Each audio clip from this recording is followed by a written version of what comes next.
Kerajinan berbahan pelepah pisang nampaknya tak bisa dipandang sebelah mata. Kendati terlihat murah meriah karena bahannya mudah didapat sembarangan, namun kerajinan ini justru diminati bagi pasar luar negeri.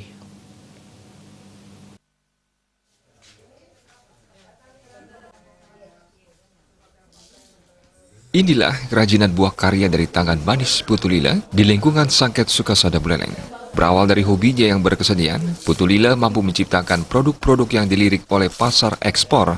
Sejumlah kerajinan yang dihasilkan dari pelepah pisang ini dikirim tidak hanya Spanyol dan Maldives menjadi salah satu wilayah pembeli hasil karyanya, seperti frame foto, asbak, hingga hiasan berbentuk botol dan lukisan pasir. Sampai saat ini, dirinya hanya memanfaatkan anggota keluarganya untuk menjalankan usahanya. Total ada 6 orang pekerja yang membuat kerajinan, mulai dari memilah pelepah pisang sampai pada mewarnai lukisan dengan pasir. Seluruh kerajinan ini bisa menghasilkan omset sampai 15 juta rupiah dalam sebulan.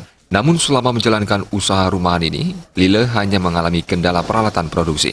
Tak pelak seluruh proses produksi dilakukan secara manual.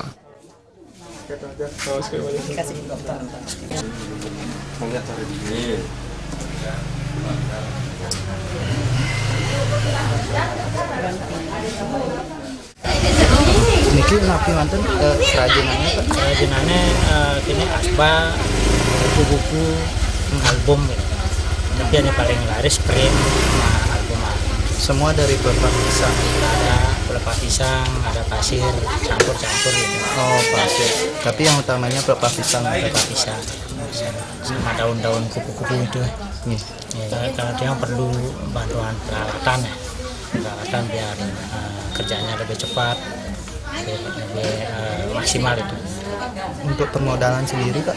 Permodalannya saya masih modal sendiri aja, Belum ada pinjaman atau apa?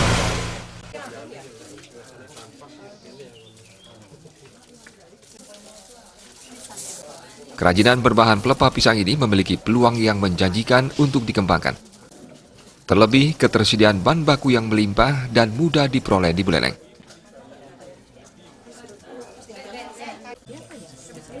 Komang Yuda, Bali TV.